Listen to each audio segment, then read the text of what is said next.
세계를 품는 가정과 교육. 안녕하세요. 네, 오늘 가정 수업 시작하겠습니다. 자, 저번 시간에 가정폭력의 유형과 가정폭력이 미치는 영향 등에 대해서 배웠어요. 오늘은 가정폭력의 특징에 대해서 살펴보겠습니다.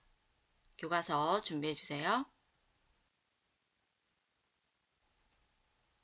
자, 교과서 90쪽 아랫부분입니다. 가정폭력은 가정 내에서 은밀하게 나타나고, 자, 이 부분 표시해 봅시다. 자, 은밀하다. 다른 말로 표현하면 은폐될 수 있다는 말이죠. 즉, 숨길 수 있다는 뜻입니다. 사적인 영역인 가정 안에서 이루어지기 때문에 외부에서 이를 인지하거나 확인하는 것이 쉽지 않습니다. 또 가정폭력의 징후를 발견하더라도 신고하는 것에 소극적인 편이에요. 자, 남의 가정사에 참견하기 못하다라는 느낌이 들 수 있죠. 또 가정 안에서도 막상 폭력을 당하면서도 가족을 신고하는 것은 결코 쉽지 않은 선택일 겁니다.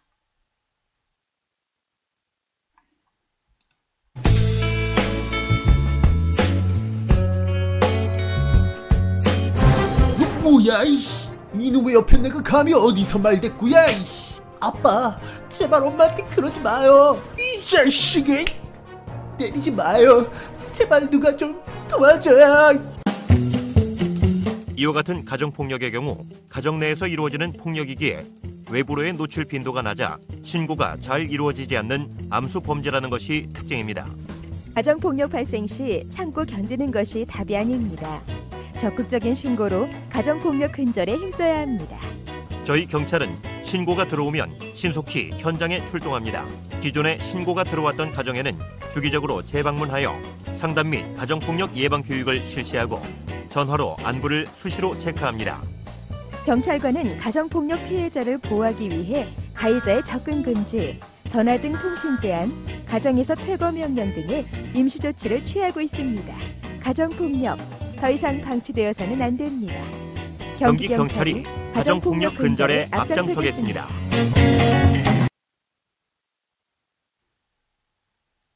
두 번째 특징 살펴볼게요. 자, 지속해서 반복된다. 자, 폭력이 반복되죠. 한 번 때리는 사람은 없을 거예요.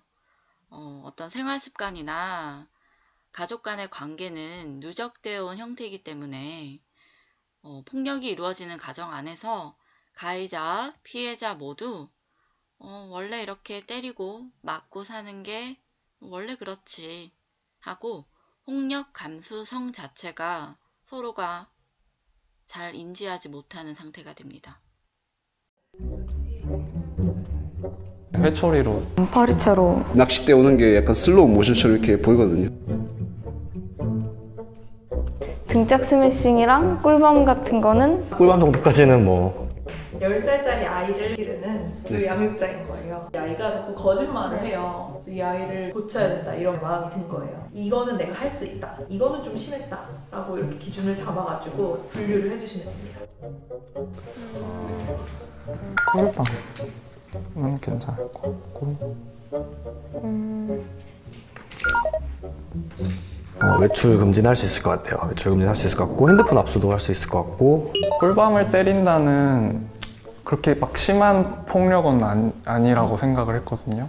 한 번 더 잘못하면 맞는다라고 다그치는 거니까 이건 실제로 때리진 않았잖아요. 뭐 꿀밤이나 회초리나 자로 맞는 거는 제가 어렸을 때도 많이 당해봤던 거라서 거부감이 좀 덜 들어서 발로 엉덩이를 걷어찬다는 학대인 것 같고요. 1시간 동안 무릎 꿇고 손을 들고 있게 하는 것도 학대인 것 같아요. 머리카락을 왜 자르는지 모르겠지만 비아냥거린다, 막 머리를 수차례 민다 이런 거는 제가 만약에 당했었을 때 막 자존심 되게 건드렸었거든요. 이거 두 개가 약간 고민돼요. 손바닥으로 등짝을 3대 때린다랑 쿠션을 얼굴에 던진다. 근데 얼굴에 던지는 건 학대인 것 같아요. 이거는 가능한 수준의 체벌이 아니야. 근데 때린다는 거는 학대가 맞는 것 같은데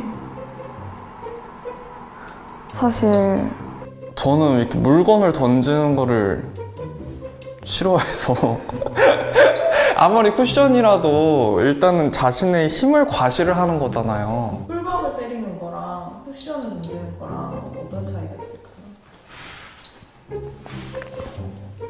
꿀밤은 거기서 끝날 것 같아요.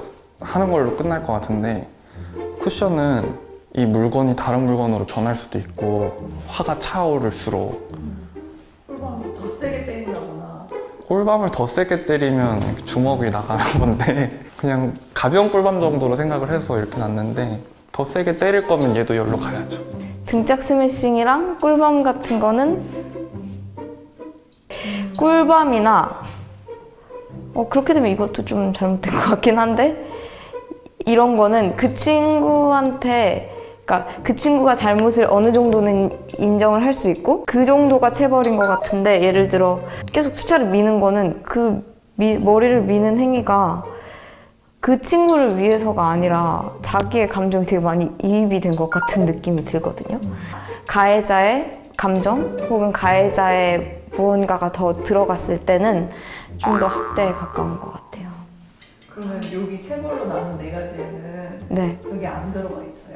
체벌에 나눈 4가지에는 들어가 있긴 한데 그 정도가 학대보다는 조금 더 낮은 느낌인 거죠. 등짝 스매싱이라는 말이 있을 만큼 되게 많이 하는 것들이잖아요. 사실 뭐 회초리로 맞는 거나 뭐 벼로 이렇게 맞는 것도 약간 많이 하고 있는 행위라 가지고 좀 더 받아들이는데 거부감이 없는 그런 이유도 있고요. 이런 거 요즘 막 간접 체벌이라고 얘기 나오는데 요것도 뭐 상대방이 이렇게 신체적인 위협을 가하지 않는 거긴 하지만 그래도 뭔가 근본적인 변화의 수단이 되지 않을 훈육 방법인 것 같아요. 앞에 4개는 근본적인 해결이 되나요? 아니요, 그렇지는 않을 것 같은데 아이들을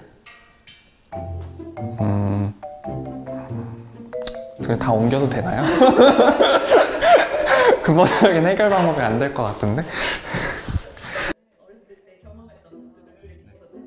네. 이건 뭐 거의 다 당했죠. 네.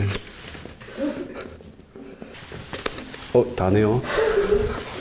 아버지는 별로 안 때리셔서 진짜 한 번씩 잘못할 때마다 이제 때리셨는데 이때는 낚싯대로 아버지가 낚싯대를 이렇게 펼쳐가지고 이렇게 때리는데 그 낚싯대 오는 게 약간 슬로우 모션처럼 이렇게 보이거든요. 네. 붕 이렇게 휘어지면서 오는데 맞으면 계속 맞다 보면 낚싯대가 이렇게 부러져요.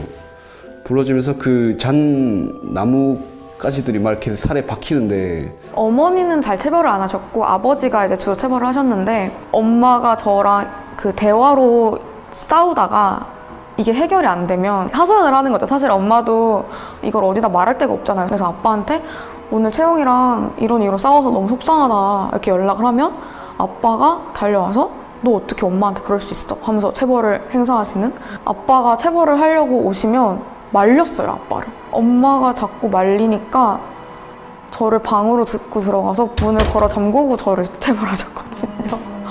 방문을 걸어 잠그고 저를 이렇게 때리는 모습이 사실 너무 공포스러웠죠. 아빠가 딱 뭔가를 집어들어서 저한테 오는 그 순간이 뭔가 도망이라도 가고 싶은데 아무것도 할 수 없는 그랬던 기억이 나요. 아니요, 되게 이해는 가죠. 왜냐면 제가 하면 좋겠다라는 엄마의 마음이긴 하지만 근데 그게 순간에 엄마의 욕심인지 아니면 진짜 저를 위한 행위인지는 저는 저를 위한 행위는 아니었다고 생각해요. 지금까지도 안 좋은 기억이 많이 남아있는 것 같아요. 최근에도 막 술 마시고 저는 사실 그때 술 취해가지고 필름 끊겨서 기억이 안 나는데 엄마가 다음날 그러더라고요. 너가 막 어렸을 때 막 엄마한테 말았던 얘기 막 하더라. 저는 체벌을 통해서 저는 제가 오히려 삐뚤어졌다고 생각을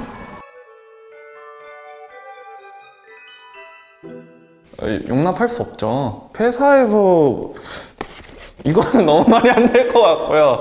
지우면 신고해야죠.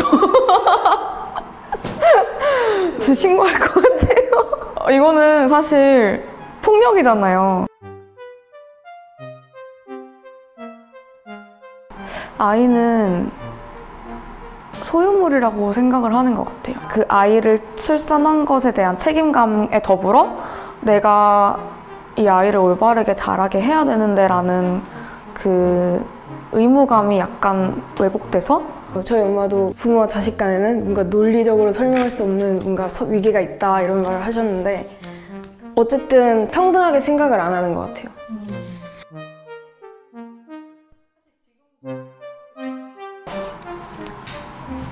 사실 구분이 의미가 없는 것 같아요.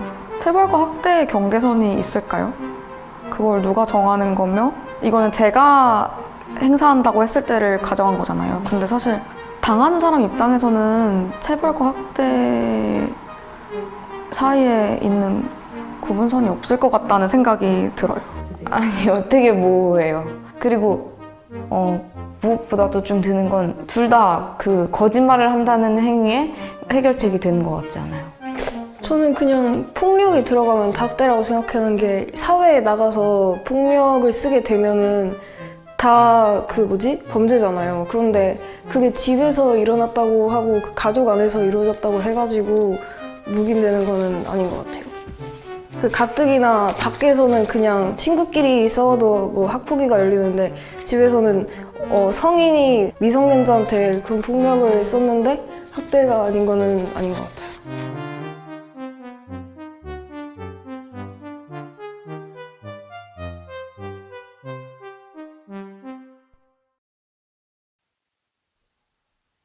자, 또한 폭력의 정도는 시간이 갈수록 심해져요. 자, 중복되는 폭력입니다.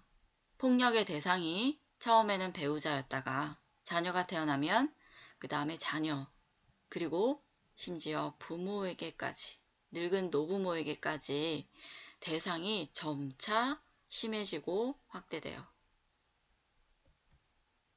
더 무서운 건 이 폭력은요, 자녀에게 대물림돼요. 순환되는 폭력입니다. 폭력을 경험한 아이는 어른이 되어서 또 때리는 부모와 어른으로 자라게 돼요. 자, 이 대물림 된다는 거, 자, 빨리 끊어야겠죠. 그래서 현 시점에서 우리가 가정 안에서 가정폭력을 빨리 끊을 수 있는 대처가 필요합니다.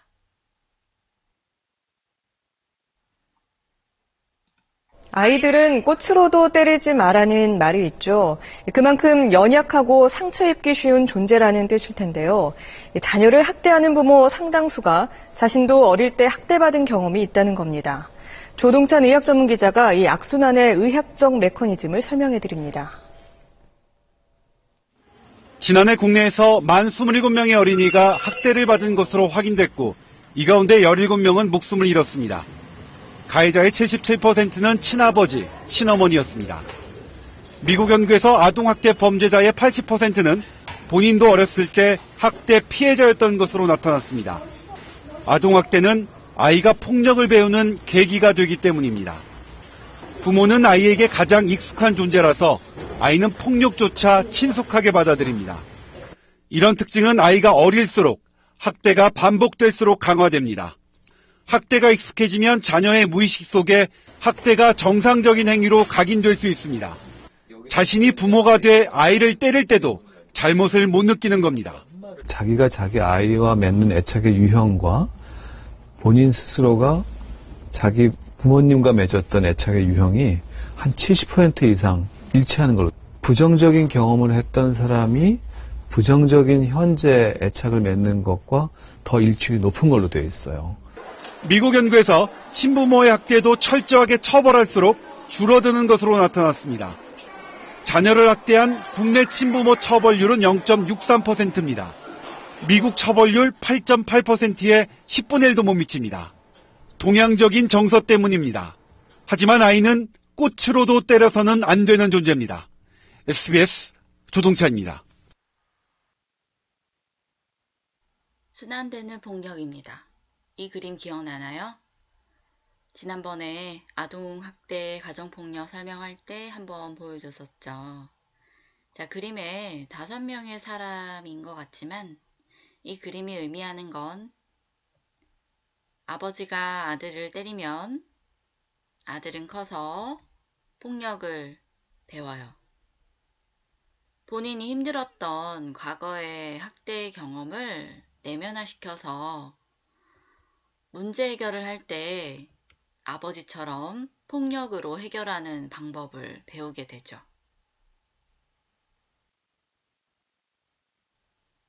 자, 이 순환되는 폭력이 너무 무섭죠.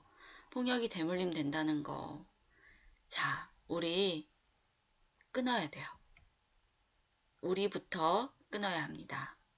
자, 현 세대에서 폭력을 끊고 다음 세대에게 자라나는 아이들이 폭력 없이 밝고 행복하고 건강하게 자랄 수 있도록 지켜주고 보호해줘야 합니다. 어떠한 경우에도 폭력은 정당화될 수 없으며 폭력은 범죄입니다. 꽃으로도 때리면 안 되는 것이에요.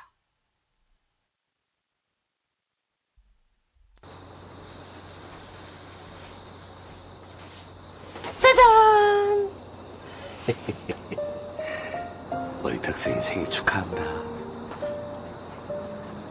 그나저나 그냥 벌써 초가 18개요. 우리 딸이 언제 이렇게 커버렸을까?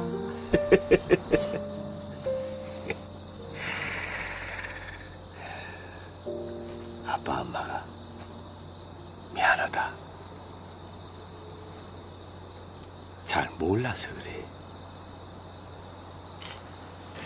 첫째 딸은 워치게 가르치고 둘째는 워치게 키우고 막둥이는 워치게 사랑만 해야 될 줄 몰라서 이 아빠도 태어날 때부터 아빠가 아니잖니. 아빠도 아빠가 처음이기. 그렇게 우리 딸이 조카 아주 우리 딸내미 예쁘게 잘 크지. 언제 이렇게 예쁜 아가씨가 다 돼갖고 텔레비전에도 나오고 예쁘게 화장도 하고.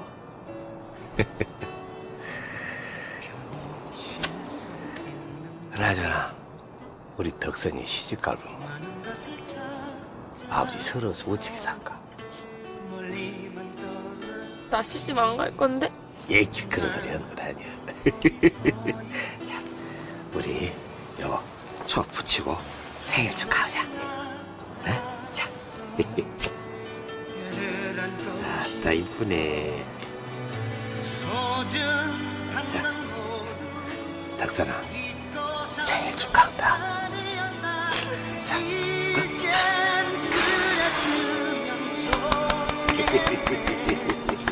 아빠도 먹어. 아니 아버지는 느끼한 거 안 좋아하거든. 어쩜 가족이 제일 모른다. 하지만 아는 게 뭐 그리 중요할까. 결국 벽을 넘게 만드는 건 시시콜콜 아는 머리가 아니라 손에 손잡고 끝끝내 놓지 않을 가슴인데 말이다.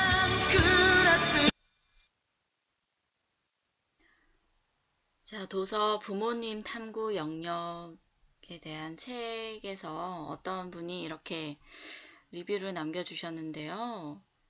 자, 질문입니다. 다시 태어나도 저의 부모님 해주실 건가요?